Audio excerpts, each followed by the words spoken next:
We're now going across to Uttar Pradesh because the Chief Minister Yogi Adityanath speaking on the World Population Day. परिवार कल्याण विभाग के राज्य मंत्री श्री अतुल गर्ग जी, अपर मुख्य सचिव चिकित्सा स्वास्थ्य परिवार कल्याण समित मोहन प्रसाद जी, चिकित्सा शिक्षा के प्रमुख सचिव शालोक कुमार जी, आज के इस कार्यक्रम में उपस्थित चिकित्सा एवं स्वास्थ्य विभाग से जुड़े हुए सभी अधिकारीगण, प्रदेश के स्वास्थ्य मिशन को कुशलतापूर्वक आगे बढ़ाने में योगदान देने वाले जो विभिन्न स्वयंसेवी संगठन और संस्थाएं हैं, उनके प्रतिनिधिगण और उपस्थित भाइयों बहनों, विश्व जनसंख्या दिवस के अवसर पर मैं पूरे प्रदेशवासियों को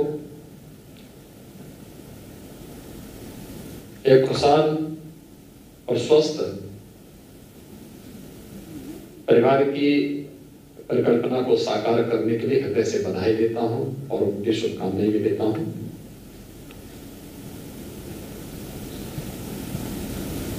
पूरी दुनिया के अंदर एक विषय को लेकर के समय समय पर चिंता व्यक्त की गई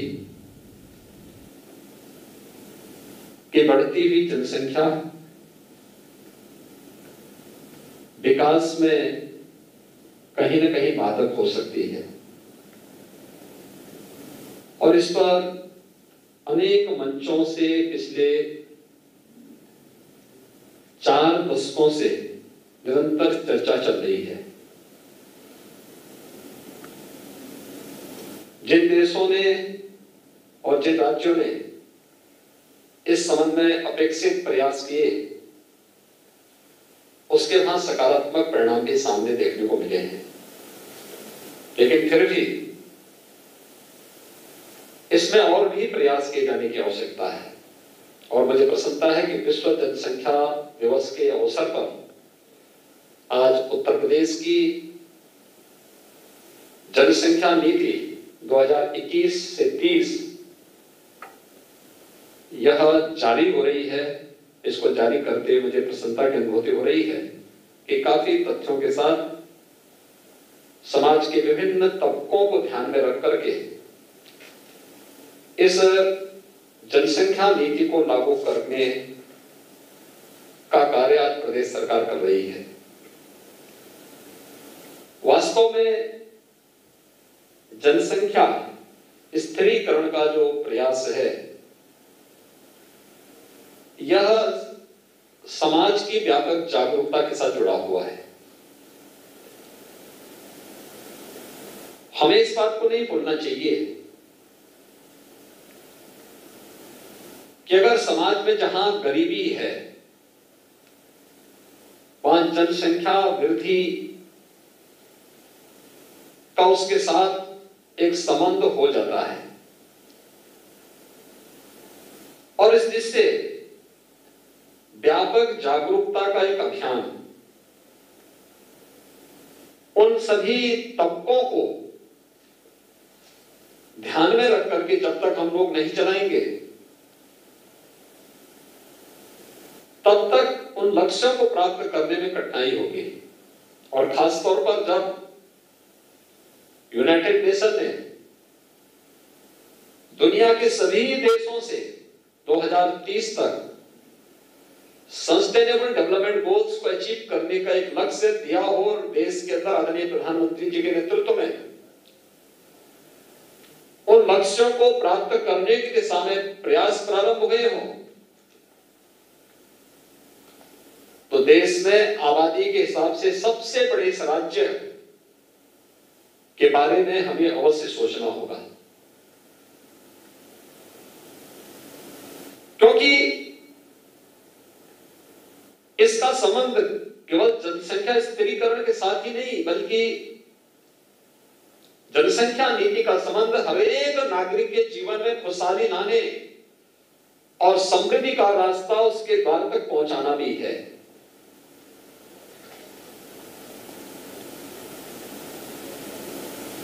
उत्तर प्रदेश विधानसभा में हम लोगों ने 2018 में 2019 में कुछ प्रयास प्रारंभ किए। 2018-19 में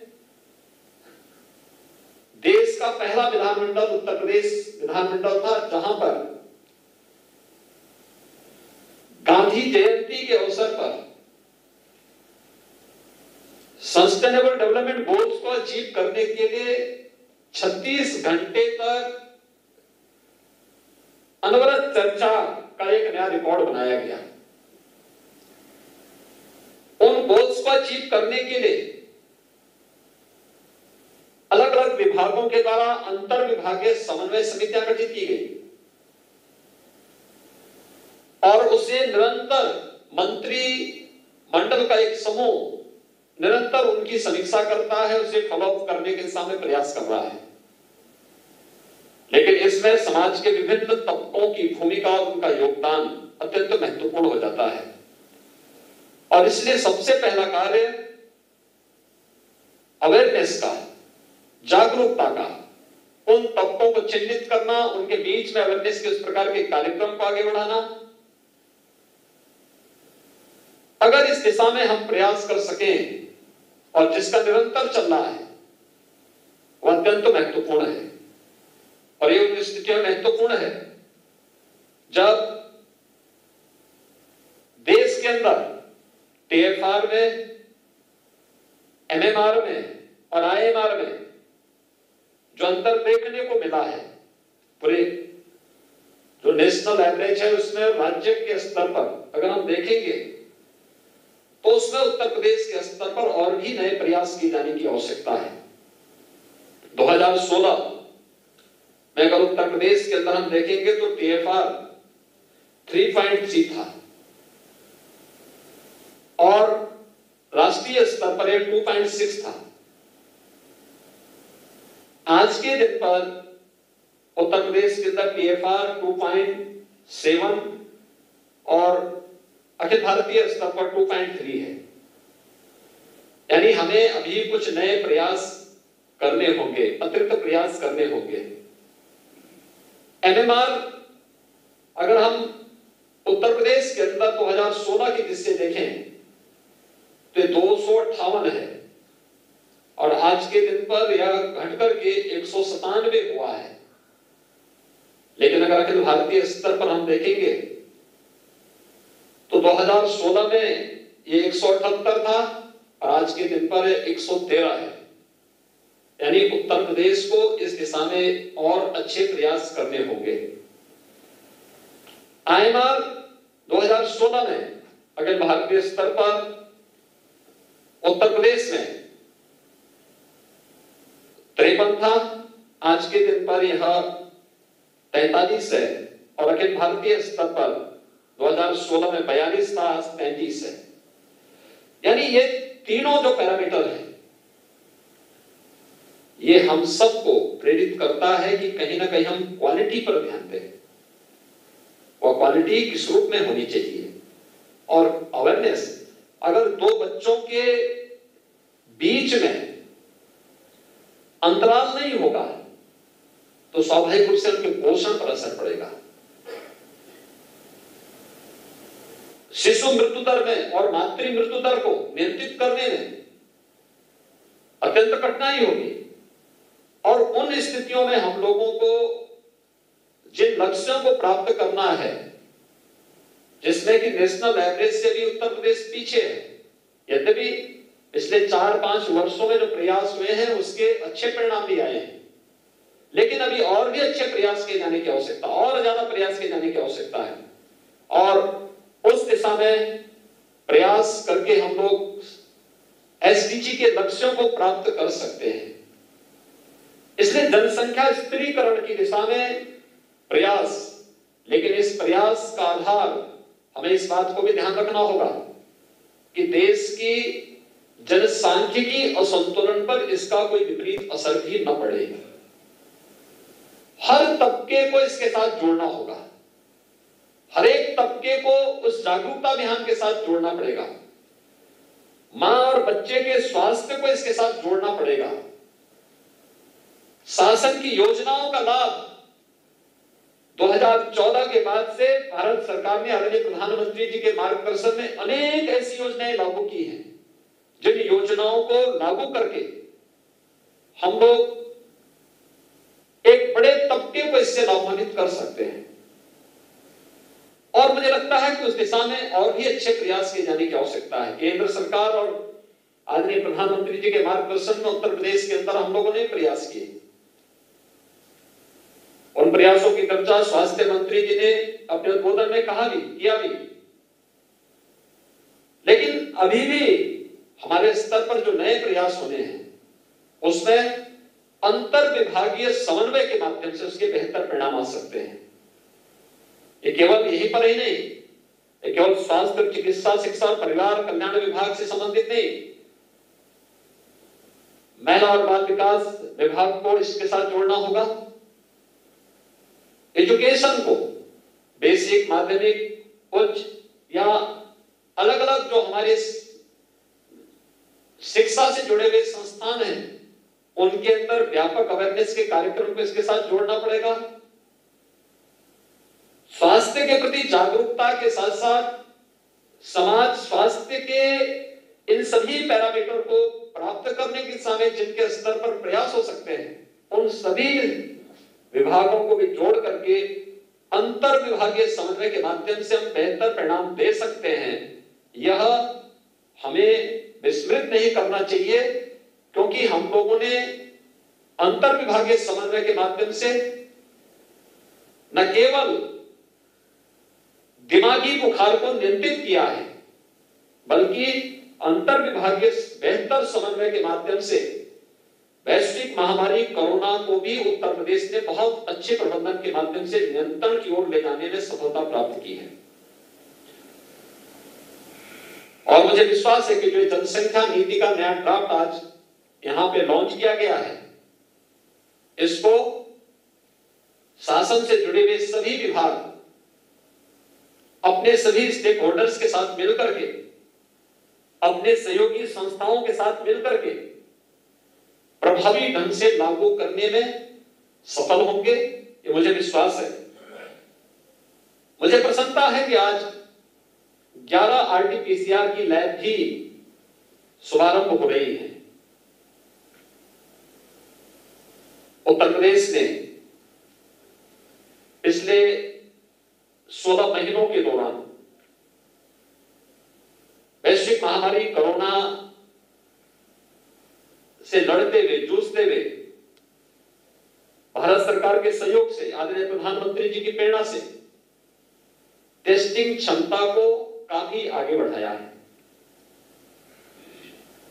जब कोरोना का पहला केस उत्तर प्रदेश के अंदर देखने को मिला था, तब हमारे पास कोई टेस्टिंग सुविधा नहीं थी। और मैं धन्यवाद दूंगा स्वास्थ्य चिकित्सा विभाग को और चिकित्सा शिक्षा विभाग को, जिन्होंने केंद्र और राज्य सरकार के सहयोग से आज टेस्टिंग क्षमता अब तक 4 लाख टेस्ट प्रतिदिन करने की विकसित की। मुझे लगता है देश और दुनिया के अंदर ये सर्वाधिक है, 4 लाख टेस्ट प्रतिदिन। और ये 11 नई लैब्स आई हैं, इसके माध्यम से हमारी टेस्टिंग क्षमता और भी बढ़ पाएगी। और हम लोगों का जो एक मकसद रहता था कि सैंपल का 24 घंटे के अंदर ही हम रिजल्ट दे दें, तो यह उन जनपदों की दृष्टि जहां पर 11 लैब्स स्थापित हो रही है, वे जनपद हैं जहां पर ज्यादातर में हमारे कोई भी मेडिकल कॉलेज नहीं, और जहां पर इसकी आवश्यकता थी। यानी अब 44 ऐसे जनपद हो गए हैं जहां पर चिकित्सा और स्वास्थ्य विभाग के द्वारा बीएसएल लेवल 2 की जो हमारी आरटीपीसीआर लैब्स हैं, ये स्थापित हो चुकी हैं। शेष अन्य जनपदों की दिशा में हमारे वहां पे कोई ना कोई मेडिकल संस्थान है, वहां पर इस सुविधा को चिकित्सा शिक्षा विभाग के द्वारा दी जा रही है या दी जा चुकी है। लेकिन हम इस लक्ष्य को निरंतर आगे प्राप्त करेंगे, इसमें किसी भी प्रकार का कोई संदेह नहीं होना चाहिए। टेक्नोलॉजी का बहुत महत्व हो सकता है, और हम लोगों ने विगत 4 सवा 4 वर्ष के अंदर इस बात को महसूस किया होगा। शासन की योजना बिना किसी भ्रष्टाचार के अगर समाज के अंतिम पायदान पर बैठे हुए व्यक्ति तक पहुंचे और लाभार्थी योजना का भरपूर लाभ ले सके, 100% लाभ ले सके, तो मानना चाहिए कि शासन की योजना सफल हुई और ये टेक्नोलॉजी से संभव हो पाया। मुझे प्रसन्नता है कि आज प्रदेश के अंदर स्वास्थ्य केंद्रों के बारे में जानकारी लेने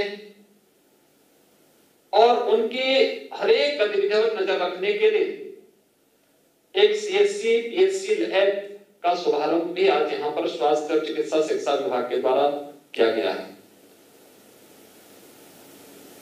यह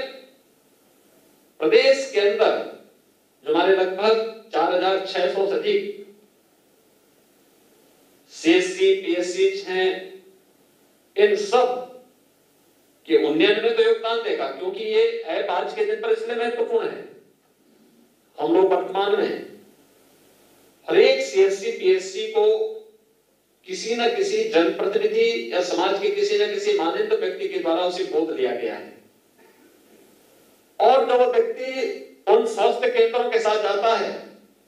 तो अक्सर बहुत सारे लोग ऐसे होते हैं जिन्होंने कभी विजिट नहीं किया केंद्र में, लेकिन आके हमारे पास शिकायत करते हैं।